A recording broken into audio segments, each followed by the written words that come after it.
Bismillahirrahmanirrahim. Assalamualaikum warahmatullahi wabarakatuh.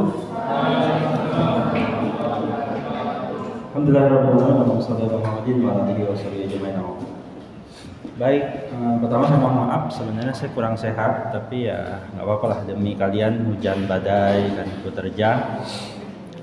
Walaupun di hati kalian saya dengar, Pak istirahat aja Pak, libur aja Pak. Ya. Gak apa-apa, kita akan perkuliahan sesingkat-singkatnya saja lah ya, 50 menit aja, nggak usah kita lebih. Ya memang segitu Pak, ya gitulah adanya ya. Baik, di kesempatan malam hari ini kita akan bicara tentang satu hal yang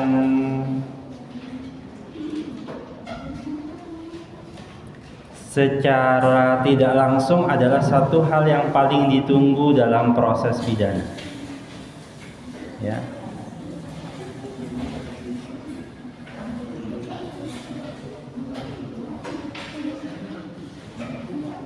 Kalau kita bicara tentang pidana,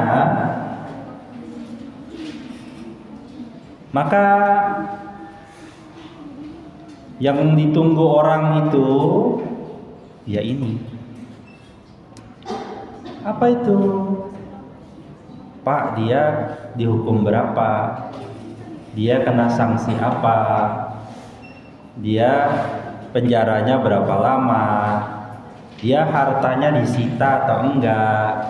Dia bebas atau malah kena hukuman? Kira-kira begitu. Di kesempatan ini kita akan bicara tentang 3 hal. Kalau nggak sempat nanti ya minimal 2 hal. Yang pertama tentang proses pengenaan pidananya. Yang kedua, sanksinya apa? Yang ketiga, kita akan bicara tentang arti penting dari tindakan. Dan tindakan apa yang bisa diberikan kepada korban.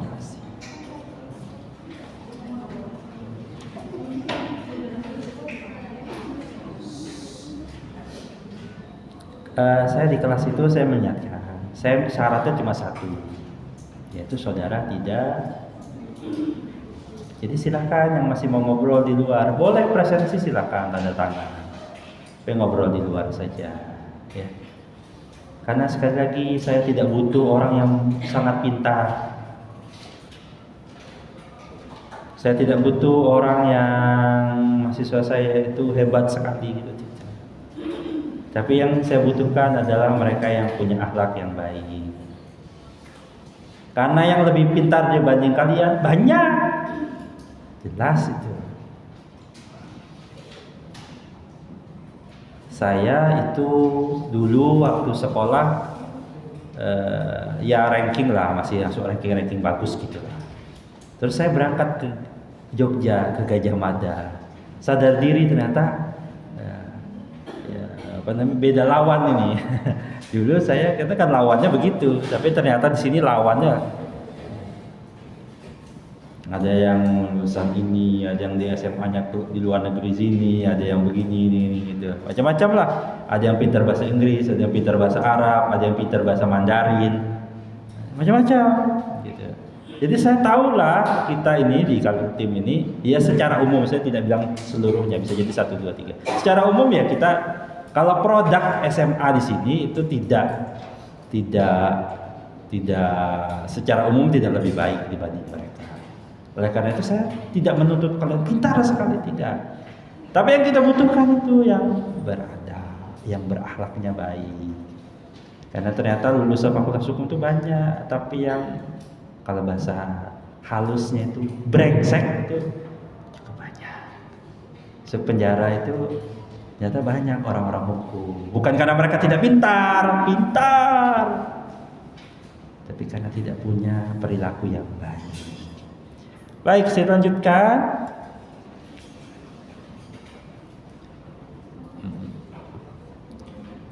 Ada kata kunci di sini bahwa hasil akhir dijalankan proses pidana itu, ada orang ditangkap, ditahan, diminta keterangan, membuktikan, macam-macam itu di persidangan misalnya. Ujungnya dapat dilihat pada dijatuhkannya pidana. Salah Pak dia Pak, tapi hukumannya cuma 3 bulan penjara. Oh, kan kecewa. Wah dia betul Pak, terbukti membunuh Pak.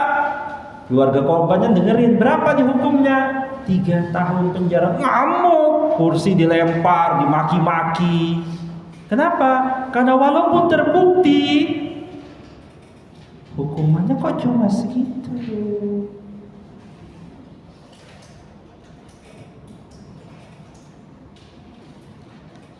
Tapi sebagai orang yang fair, kita harus cek dulu. Jangan memaki hakim, jangan mengutuk sedemikian rupa. Cek dulu. Sanksi pidana itu bergantung pada ketentuan.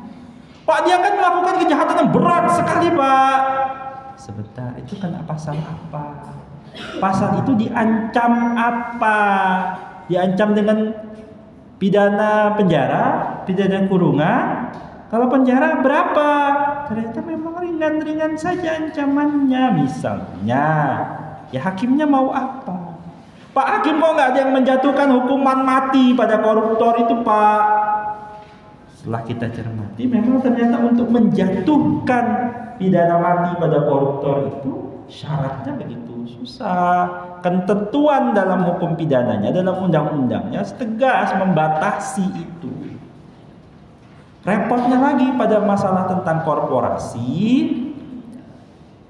tak banyak undang-undang yang memberikan sanksi spesifik kepada makhluk bernama korporasi itu. Sampai detik ini jam 19:11 tanggal 8 hari Kamis Mei 2025 kita masih berlaku kitab undang-undang hukum pidana yang pada dasarnya kalau kitab undang-undang hukum pidana itu karena dia berdiri dan ditetapkan, disusun dengan pola pikir ratusan tahun yang lalu, dan masuk ratusan hitungannya kan, ia hanya merujuk pada pelaku kejahatan yang sifatnya manusia, alami. Makanya dalam bahasanya kan barang siapa. Siapanya itu merujuk pada orang. Maka terhadap korporasinya sendiri belum tentu dapat dijatuhi hukuman.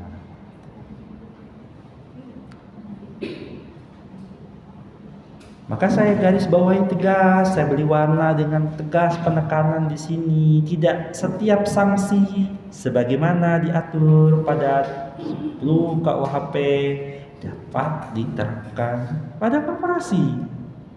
Karena dulu Wetboek van Strafrecht itu hanya memandang pelaku sebatas orang, individu manusia. Yang harus diperhatikan lebih lanjut bahwa kenapa itu diperhatikan? Karena ketika untuk menjatuhkan hukuman itu kan sebenarnya adalah pemberian derita. Kalian pernah menderita? Enggak Pak, saya dari kecil hidup saya baik-baik saja. Yang satu, Pak saya dari kecil menderita sampai hari ini Pak. Nah, itulah namanya kesenjangan sosial.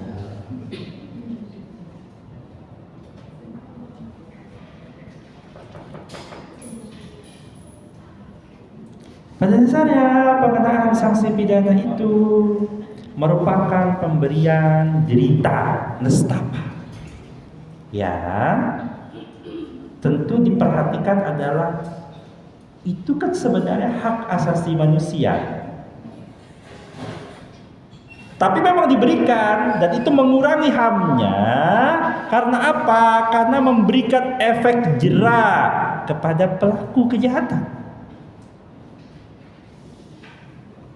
Kalau kita cermati lebih lanjut, ternyata dari hak asasi manusianya sendiri itu hanya hal-hal yang spesifik yang boleh dikurangi, boleh dicabut, boleh dihukum boleh ditarik.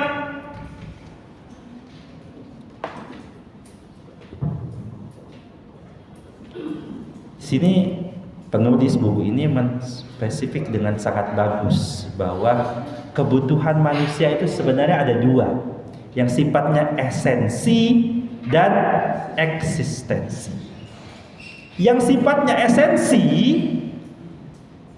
itu tidak mungkin diambil menjadi sanksi pidana. Maka saudara perlu perhatikan kembali bahwa ternyata Pak, itu kan melanggar HAM, Pak, melanggar HAM. Cermati dulu, hak apa itu sebenarnya? Ternyata dalam hak asasi manusia itu ada yang sifatnya esensi, dan itu ternyata tidak bisa diambil. Walaupun nanti perdebatannya adalah nanti, misalnya penulis buku ini tidak sepakat dengan hukuman mati, karena hukuman mati itu haknya hak esensi, ya, sifatnya kebutuhan esensi. Ya kalau nggak ada hidup ya nggak ada hak-hak yang lainnya.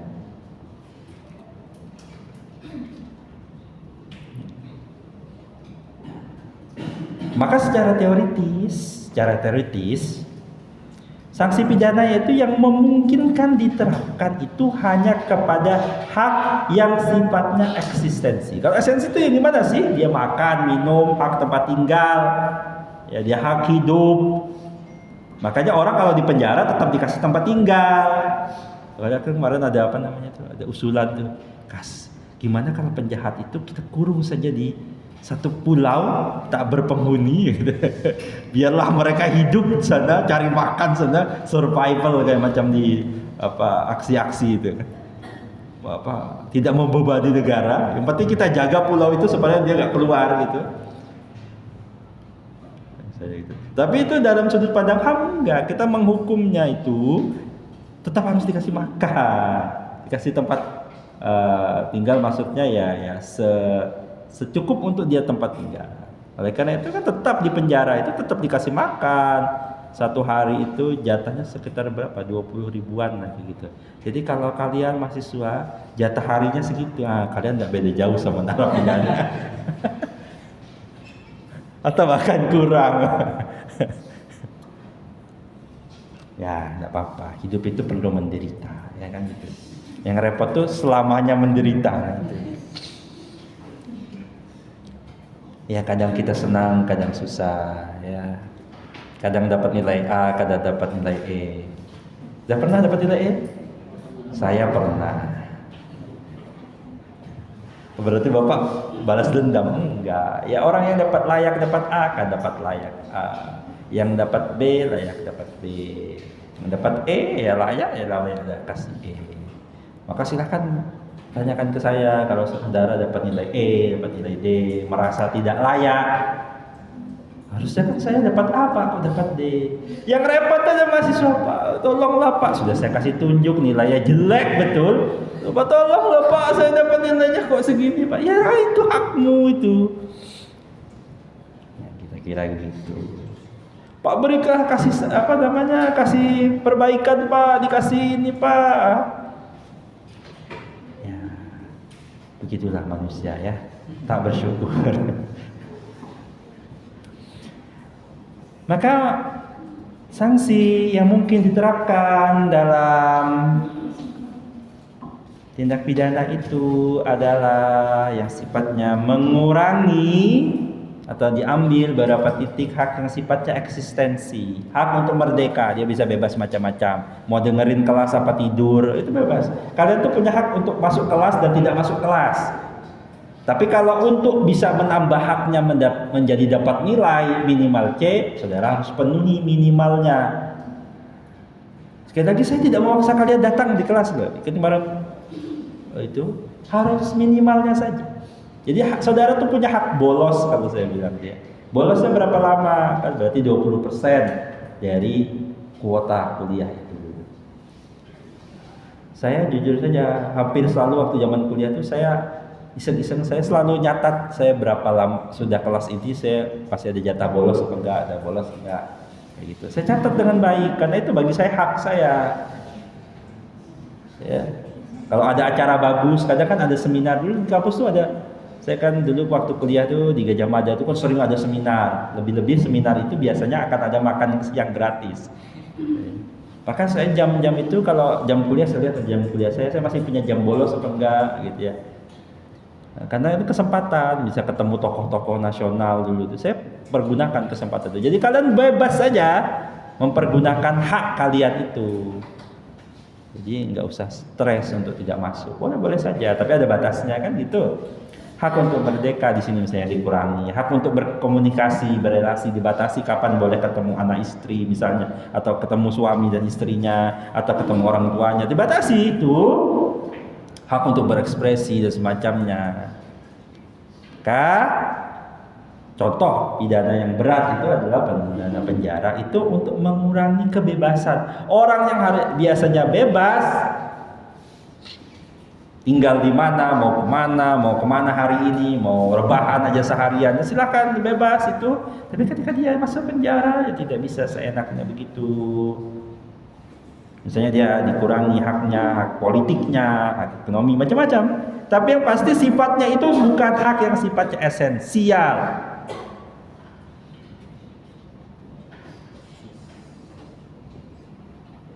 Tapi di sini ditegaskan, bos, dikenakan sanksi itu bersumber pada terbukti atau tidaknya seseorang melakukan dan bersalah tidak di atas tindakan itu. Masalahnya untuk membuktikan perbuatan maupun niat itu kan butuh pembuktian. Salah satu yang biasanya dibuktikan itu misalnya apakah pelaku itu sengaja atau pelaku itu lalai. Terhadap pelaku yang sifatnya manusia saja mengukur hal itu susah. Jadi kalau sudah dia menjadi hakim, tantangannya itu. Karena ada pasal-pasal yang menyebutkan dia sengaja, ada pasal-pasal yang menyebutkan dengan kelalaiannya, karena kelalaiannya. Saudara kalau jadi hakim nanti harus bisa mengukur apakah betul dia disengaja, apakah ini dia lalai. Ada orang ditabrak di tengah jalan, buah kayak gitu misalnya. Ini sengaja atau lalai? Kalau ada ibu-ibu jelas-jelas ada apa itu ditabrak set itu. Ibu sengaja apa? Lalai. Jelas-jelas itu masa digas terus kayak gitu. Terus ibu-ibunya cuek aja gitu mukanya tidak merasa berdosa gitu. Hakim harus mengukur diri ini. Orang ini apa? Apakah sengaja? Apakah lalai? Apakah gila? Kan gitu. Karena nanti kan banyak yang ngaku gila, ngaku nggak sadar, ngaku. Hal yang sering sekarang tuh, saya dapat bisikan pak, dapat bisikan mau membunuh dia, kayak gitu. Manusia tuh bisa berkreasi aneh-aneh begitu. Kan susah.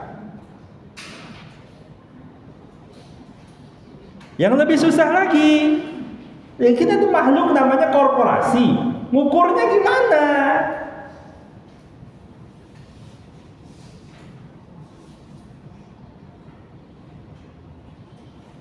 Ada yang doktrinnya itu sejauh tindakan dilakukan dalam lingkup dan tanggung jawab pengurus dalam korporasi, maka korporasi dapat dikenakan pidana karena bersalah atas tindakan.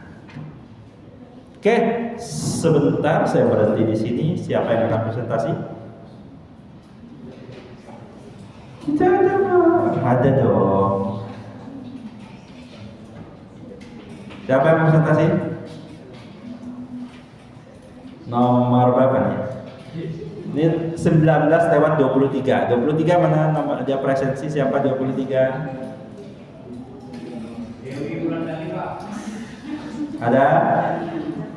Ada, silakan maju.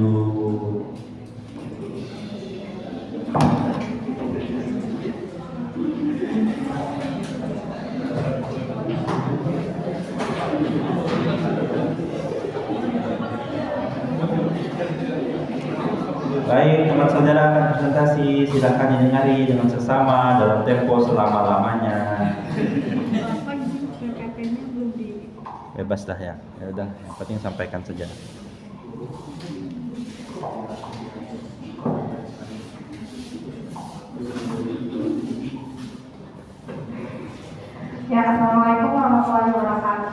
Waalaikumsalam. Izinkan saya untuk mempresentasikan hasil resum dari jurnal yang telah saya baca. Untuk nama editornya ada Fauzan Azima Fatur Rahman, Tommy J. Kutrosid, dan Asma UI Hosna. Untuk judulnya sendiri adalah Pertanggungjawaban Pidana Korporasi. Apa sih yang melatar belakangi dari penelitian ini? Yang pertama itu adalah kompleksitas praktik korupsi yang melibatkan korporasi. Sementara pengakuan korporasi itu sebagai subjek hukum pidana masih relatif baru dan belum terintegritas secara menyeluruh dalam sistem hukum Indonesia. Dapat kita lihat, artikel ini menegaskan bahwasannya korupsi oleh korporasi itu tidak hanya merugikan keuangan negara, tetapi juga berdampak luas pada lingkungan ekonomi dan kepercayaan masyarakat. Secara teoritisnya menyatakan bahwasannya model pertanggungjawaban korporasi seperti strict liability atau tanggung jawab mutlak tanpa pembuktian kesalahan. Yang kedua ada vicarious liability, yaitu tanggung jawab perwakilan, dan corporate cultural model, yaitu kebijakan korporasi sebagai dasar pertanggungjawaban. Ketiga teori ini menunjukkan bahwasannya korporasi dapat dimintai pertanggungjawaban pidana jika tindak pidana itu dilakukan oleh yang pertama ada pengurus, kedua karyawan, dan yang ketiga adalah pihak yang bertindak untuk kepentingan korporasi. Secara historisnya, pengakuan korporasi sebagai subjek hukum pidana di Indonesia dimulai sejak Undang-Undang Nomor 17 Tahun 1951 tentang penimbunan barang. Selanjutnya berkembang dan diatur dalam Undang-Undang Tindak Pidana Korupsi, Undang-Undang Nomor 31 Tahun 1999 Junto, dan Undang-Undang Nomor 20 Tahun 2001. Namun, Kitab Undang Hukum Pidana dan Kitab Undang Hukum Acara Pidana belum mengakomodasi korporasi sebagai subjek hukum. Dan hambatan utama dalam penegakan hukum meliputi faktor substansi, yaitu regulasi yang progresif, dan yang kedua ada yang namanya faktor struktur, yaitu lemahnya koordinasi antar lembaga penegak hukum, dan yang ketiga ada faktor budaya, di mana dominasi praktik korupsi itu yang sistematik. Selanjutnya, artikel ini juga menekankan pentingnya pertanggungjawaban pidana korporasi untuk menciptakan keadilan sosial dan mencegah impunitas. Alasan utamanya ada tiga. Yang pertama, korporasi itu memiliki kapasitas finansial yang besar untuk menanggung denda dibanding individu, dan yang kedua, ada sanksi terhadap korporasi dapat mendorong pengawasan internal oleh pemegang sahamnya, dan yang ketiga ada pertanggungjawaban korporasi itu lebih efektif mencegah praktik korporasi sistematik. Tanpa penegakan yang tegas, korporasi akan harus memanfaatkan celah hukum untuk menghindari tuntutan. Baik, selanjutnya untuk yang terakhir ada yang namanya sebagai rekomendasi, penulis menyarankan penyempurnaan instrumen hukum, di mana revisi Kitab Undang Hukum Pidana atau Kitab Undang Hukum Acara Pidana untuk mengakui korporasi sebagai subjek pidana. Dan yang kedua ada peningkatan kapasitas hukum, memuat tentang pelatihan teknis penyusunan dakwaan korporasi. Dan yang ketiga ada koordinasi lintas sektor antar pemerintah, lembaga anti korupsi, dan masyarakat sipil. Sekian presentasi dari saya. Terima kasih. Assalamualaikum warahmatullahi wabarakatuh. Waalaikumsalam. Thank you. Terima kasih, Pak. Iya.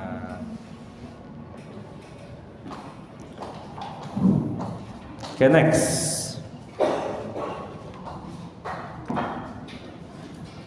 Sanksi yang diberikan pada korporasi.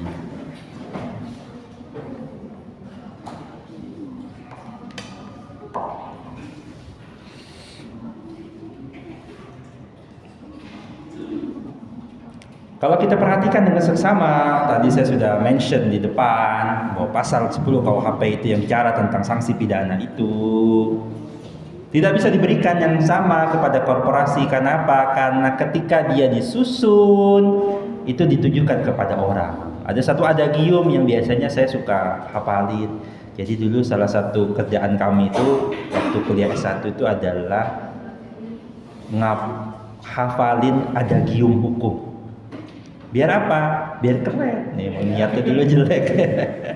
Jadi saya kan dulu aktivis mahasiswa yang kumpulnya tuh nggak cuma sama orang-orang hukum gitu. Jadi salah satu cara orang hukum pamer itu adalah dia menggunakan istilah-istilah yang orang lain nggak tahu apa itu. Ternyata kadang salah tapi pede-pede aja kita ya. Tapi intinya itu salah satu yang bisa dijual dari orang hukum. Salah satu memang keahlian itu satu sisi itu buruk, tapi satu sisi kalau dia hanya niatnya itu ya itu buruk. Tapi kalau satu sisi orang hukum itu perlu memarketing diri. Saudara kan akan dinilai sebagai orang yang ahli. Misalnya ketika orang bertanya tentang hukum kepada saudara, saudara harus mampu meyakinkan kepada orang itu kalau saudara itu ahli di bidangnya. Kalau jawabannya, aduh gimana Pak ya, sepertinya saya lupa namanya itu. Nah, kemarin ada saya baca saya lihat satu reels gitu. Jadi itu ada pasiennya di situ. Dokternya waktu berkesasi itu sambil buka chat GPT gitu. Ada kan gitu. Ya itu sebenarnya secara aturan tidak salah. Karena bisa jadi dia ingin ngecek sesuatu kan, orang wajar aja kita kan sering aja orang hukum tuh lupa pasalnya, kita cari apa gitu ya. Tapi itu jangan di hadapan klien, di hadapan pasiennya atau di hadapan klien, jangan. Itu harusnya menjaga diri supaya itu nggak kelihatan gitu. Ya. Ada adagium hukum yang biasa sering saya pakai itu. Het recht hin achter de feiten aan. Hukum itu berjalan tertatih-tatih di belakang fakta. Fakta yang ada itu ada korporasi, tapi hukumnya berjalan belum ada. Kenapa? Karena dia berjalan selalu tertatih-tatih di belakang fakta itu. Aturan hukum yang ada itu memang diniatkan juga untuk masa depan. Tapi mereka lebih fokus tentang apa yang ada saat ini, apa yang kita atur, apa yang ada saat ini, bukan sesuatu yang mungkin ada. Memang ada pembahasan tentang sesuatu yang mungkin ada, tapi itu bukan jadi fokusnya. Gimana kalau tiba-tiba ada Thanos datang ke bumi, lalu dia membunuh salah satu teman kalian? Apakah dia bisa dikenakan pasal pembunuhan? Barang siapa yang menghilangkan nyawa orang lain, apakah Thanos itu masuk dalam subjek hukum itu? Masuk dalam unsur delik itu? Oke, jangan Thanosnya mirip-mirip manusia. Misalnya apa tuh yang di Avengers tuh ada yang dia Guardian of Galaxy ya. Kan ada makhluk yang bukan makhluk yang bentuknya mirip hewan. Apakah dia membunuh orang lain dia bisa dikenakan pidana? Tapi dia bisa ngomong. Dia bisa berpikir, canggih lagi, lebih pintar pada manusia. Kalau wujud-wujudnya seperti itu gimana? Gitu. Ya walaupun itu mungkin saja ada, mungkin saya nggak tahu ya kan gitu ya. Misalnya gitu, itu mungkin ya, sangat dalam hal logika itu mungkin saja. Ini beda kalau dibawanya urusan agama dan sebagainya. Kita ngomong itu mungkin terjadi, tapi apakah penting untuk membuat hukum akan memikirkan itu? Tidak. Yang kita bahas ya manusia-manusia ini aja. Pertanyaannya kalau nanti ada robot membunuh ya, itu nanti mungkin saja robot dengan kecerdasan AI, apakah dia bisa dihukum? Belum ada aturannya sampai saat ini. Walaupun itu sangat dekat dengan kita, sudah ada tuh robot-robot yang misalnya dia malfunction, dia bisa mukulin orang dan sebagainya. Itu kan bisa bunuh. Sekarang dia bunuh, siapa yang tanggung jawab? Nah, gitu. Itu belum diatur dalam aturannya, tapi memang belum dibahas saja. Itu hukum berjalan tertatih-tatih di belakangnya. Nah, ketika ini dibangun, apalagi KUHP itu lebih dari 100 tahun yang lalu, maka dia memang tidak mengcover itu. Pertanyaan kan mungkin, pelaku yang dapat dipidana itu gimana?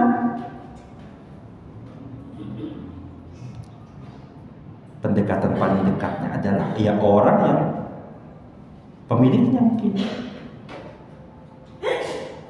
direkturnya mungkin, wakilnya mungkin, pengurusnya mungkin, anggota atau siapa? Kan pada dasarnya harusnya diberikan kepada pelaku, bukan pada orang yang mewakili pelaku.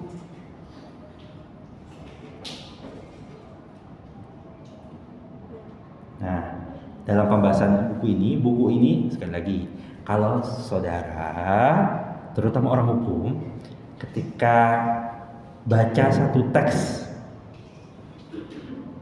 mau buku, mau jurnal, artikel begitu, atau apa, bahkan peraturan perundang-undangan, pertama dicek itu kapan. Yang saya tadi cek buku ini tahun 2018, 7 tahun yang lalu. Kenapa itu penting? Karena jangan-jangan sudah ada peraturan baru. Orang hukum tuh repotnya, hidupnya sangat dinamis.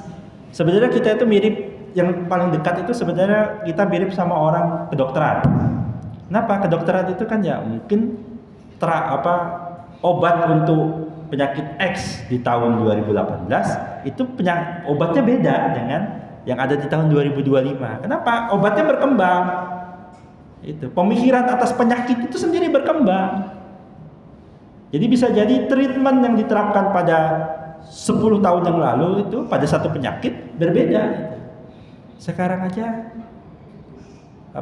sunat hitan itu kan sudah banyak pilihan. Metodenya apa? Kalian pakai apa? Pakai bambu? Enggak. Zaman dulu itu kan cerita bapak saya, dia pakainya bambu yang ditanyamin itu. Ada metode macam-macam, ada ini, ada itu. Ada yang iklannya habis sunat bisa langsung main bola, ada macam-macam. Atau di saya ke jalan di sini itu ada tempat sunat anak-anak dan dewasa gitu. Dia nawarkan bukan hanya kepada anak-anak sekarang, pada orang dewasa. Ya, kalian yang belum sunat aja. Ya kan dia tahu ada target pasar, misalnya ada orang-orang yang login, misalnya gitu ya. Jangan salah, yang perempuan, yang mau masuk Islam itu, misalnya ya, yang dari non muslim mau masuk Islam itu, yang laki-laki itu punya beban mental itu, bagi yang belum sunat.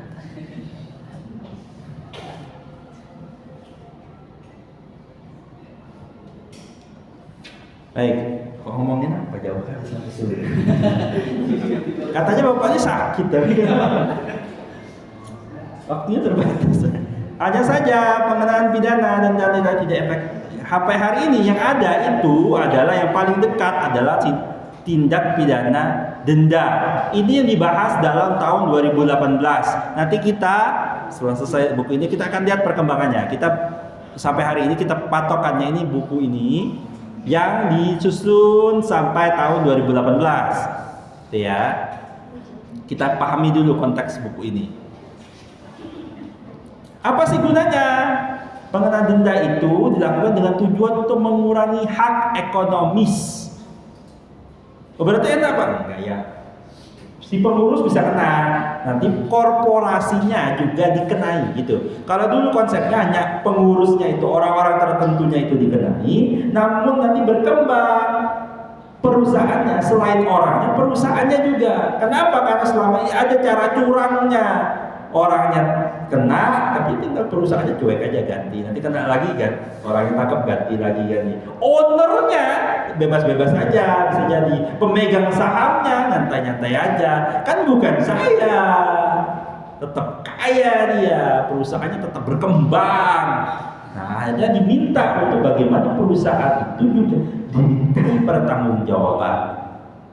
Cuma catatannya di buku ini dinilai tidak efektif. Kenapa? Karena korporasi selalu punya berbagai macam cara untuk menyembunyikan hasil kejahatan yang sudah dilakukan sejak pertama. Korporasi hanya dapatkan sanksi yang sangat kecil. Dia dikenai denda 100 miliar, tapi dia sudah dapat keuntungan sekian lama atau sekian triliun. 100 miliar itu mungkin buat kita ini banyak ya. Bagi dia santai aja, ambillah sih, kira-kira begitu ya.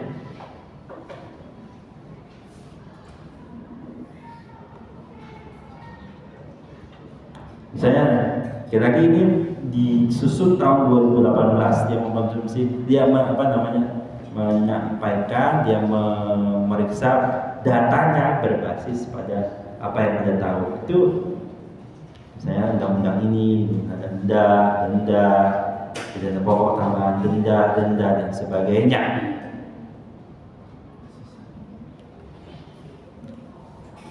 Nanti lalu muncul idea nanti.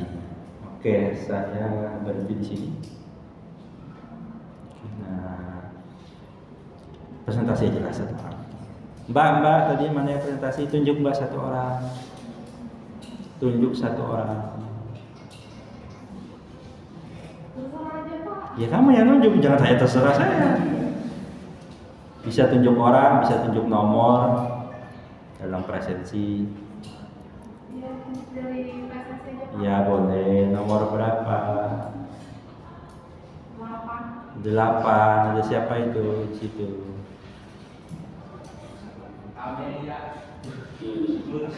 Ada nggak? Ada? Nggak ada orangnya? Ada, silakan maju.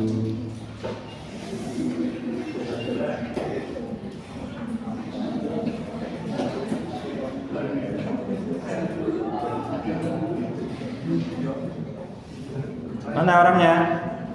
Oke, silakan.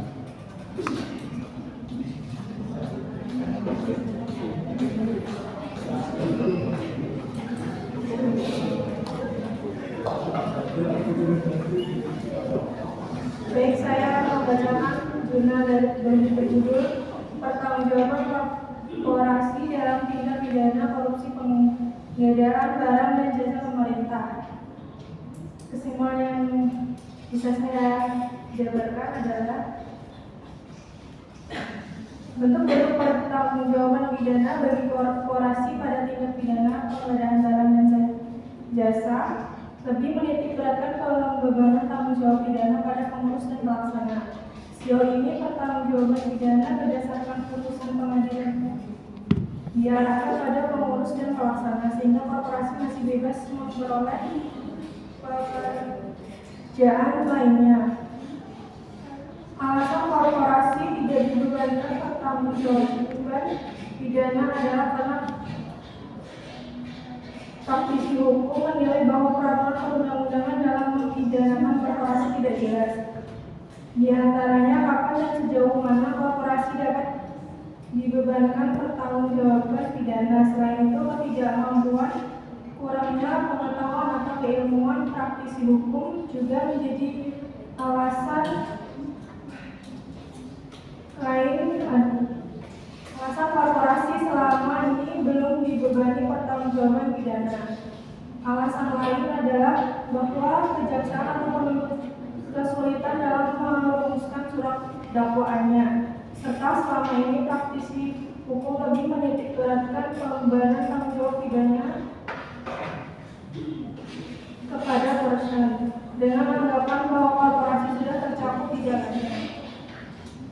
Akibat hukum jika korporasi tidak dibebankan pertanggungjawaban pidana diantaranya adalah asas penegakan hukum tidak berjalan sebagaimana mestinya sesuai peraturan perundang-undangan, dan hukum dianggap dapat tebang pilih, sehingga keadilan tidak akan merata dalam masyarakat. Selain itu, bagi korporasi merupakan keuntungan karena akan berjalan seperti biasa. Bagi pengurus dapat dijadikan lahan untuk melakukan tindak pidana korupsi karena tidak tersentuh hukum. Kekhawatiran kemudian adalah akan menjadi contoh buruk bagi korporasi lainnya. Terima kasih. Tunggu dulu.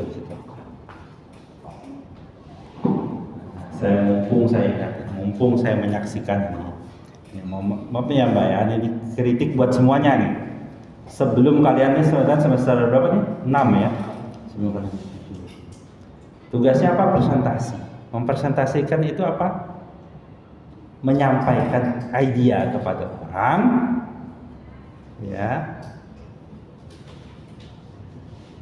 Maka caranya cara yang manusiawi juga, ya. Kalau baca, pertama dia ngadepnya ke sini, ngadep kemana? Tidak, yang dia baca hanya teksnya. Saya contohkan, saya kan baca teks tuh. Tapi apakah saya selalu baca teks itu? Tidak. Jadilah manusia gitu lah. Jangan jadi robot. Kalau gini terus baca, itu AI sudah menggantikan saudara. Kalau saudara presentasi itu semua apa yang ada dalam teks begini, ya tinggal diklik, dia bunyi. Apa bedanya sama yang tadi sama dipresentasikan? Nggak ada bedanya. Kalau itu nggak ada bedanya, jadi hidup kalian itu tidak berguna. Maksudnya apa? Kalau nanti saudara nyari kerja lalu kerjaannya nggak ada, ya karena memang belum berguna.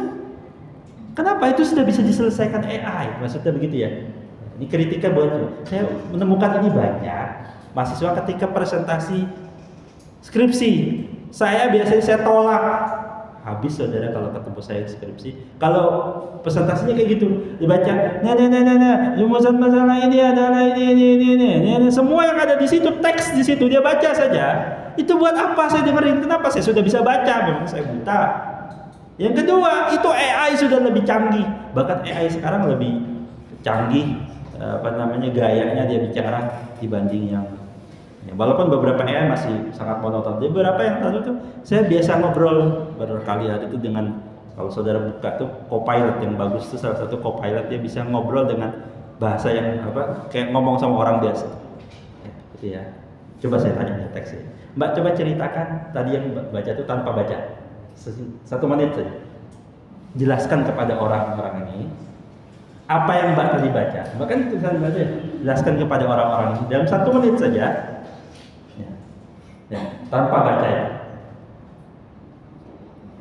Kalau nggak bisa, udah rugi kuliah soalnya selama 3 tahun. Coba Mbak.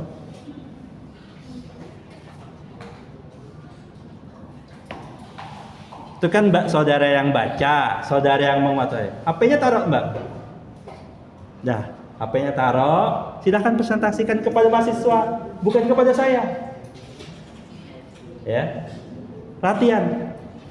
Soalnya Anda bilang, Pak saya malu Pak. Saudara salah jurusan, udah semester 6, malu ngomong di depan, itu berarti salah jurusan. Ganti aja jurusannya. Orang hukum itu harus punya keahlian ngomong di depan. Maka latihan, saya coba minta 1 menit aja, not even more than just 1 minute. Speak up.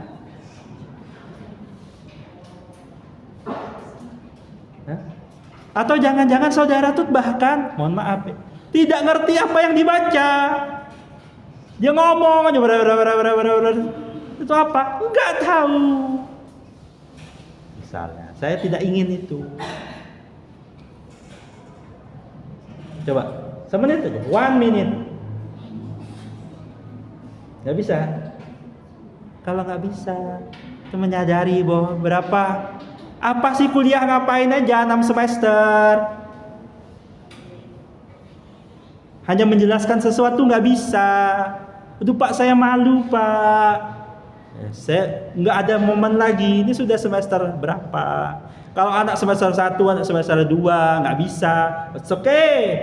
But you, all of you, semester 6. Bukan saatnya lagi tidak bisa bicara di hadapan orang. Terlepas orang itu nggak mau dengerin, bebas, urusan dia. Ya. Bukan urusan saya, misalnya saya menjelasin, tapi saudara minimal ya saya sudah menyampaikan sebaik yang saya mampu. Dan saya harus bisa meyakini bahwa saya mengerti apa yang saya bicarakan. Jadi besok-besok kalau ada yang presentasi, pastikan dirinya kalau bisa dia paham apa yang dia baca. Aduh Pak saya nggak paham, itu udah dibantu. AI itu membantu. Masukkan kan jurnalnya ke situ, tolong rangkum ini ya kan, gampang kan? Nggak paham juga tanya itu maksudnya apa? Nggak juga. Nah berarti saudara tidak menggunakan tools yang sangat membantu itu. Ya, nggak apa-apa Mbak ya. Boleh duduk. Ya, ini kesempatan sekali lagi. Salah itu kesempatannya di kelas ini. Ya, jangan di luar nanti soalnya saudara saya temukan ada beberapa itu orang dia terima di tempat kerja kan, ada tes wawancara, ada apa ngomong nggak bisa jawab, nggak bisa ngomong, terus gimana kayak gitu. Terus dia tanya itu kan mahasiswa sampean dulu mas, dosennya yang malu ya. Jadi tolong sudah semester 6 Saya tidak ngomong buat saya, itu tidak berguna buat saya. Tapi tolong saudara, latihan. Saya sudah beri kesempatannya untuk mempresentasikan di depan agar saudara punya latihan. Hati-hati kalau nanti ujian ketemu saya waktu skripsi. Saudara presentasinya gitu, aduh, sia-sia. Tolong bikin bangga. Nggak usah bikin bangga orang lain. Kalau sekarang kan buat apa namanya, menghargai diri sendiri. Kamu telah berjuang maksimal diriku sendiri. Ya, gitu. Self apa namanya? Itulah ya, yang mudah-mudahan jadi pelajaran. Sekali lagi saya tidak menyorot hanya satu orang. Ya, saya memohon kesempatan ini saya mumpung ingat gitu. Baik, waktunya sudah habis. Sekali lagi mari kita berbenah jadi lebih baik, dan saya ingin mengingatkan sebagai penutup, ada tugasnya. Jangan lupa, yang nggak mengerjakan jangan harap dapat C. Ya. C nya jangan harap. Terima kasih. Assalamualaikum warahmatullahi wabarakatuh.